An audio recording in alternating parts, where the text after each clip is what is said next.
வெள்ளிக்கிழமை நாள் வந்தால் அந்த நாள் உலக அழிவு நாளுக்குரிய நாள் என்பதற்காக குளித்து புத்தாடை அணிந்து நறுமணங்களை எல்லாம் பூசி அல்லாஹ்வுடைய பள்ளியில் முதல் சஃபிலே வந்து அமர்ந்தால் அவர்களுக்குரிய கூலி, இரண்டாவது நபர்களுக்குரிய கூலி, இப்படி ஒரு பெருநாளை போல ரசூலுல்லாஹி ஸல்லல்லாஹு அலைஹி வஸல்லம் அந்த தினத்தை சொன்னார்கள்.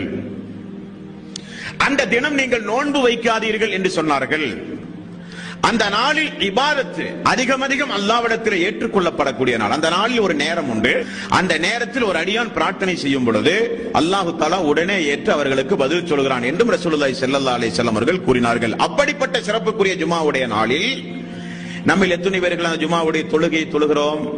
ஜுமாவுடைய நாளில் ஜுமாவுடைய தொழுகையை புறக்கணிக்கக்கூடிய மக்கள் உண்டு. ஜுமாவுடைய நாளில் இமாம் தொழுகை நடத்துகிற பொழுது வருகிற மக்கள் உண்டு. ஜுமாவுடைய நாளில் வந்து பள்ளியில் உறங்குகிற மக்கள் உண்டு. ஜுமாவுடைய நாளில் பொடும்போக்காக வாழ்ந்து கொண்டிருக்கிற மக்கள் உண்டு.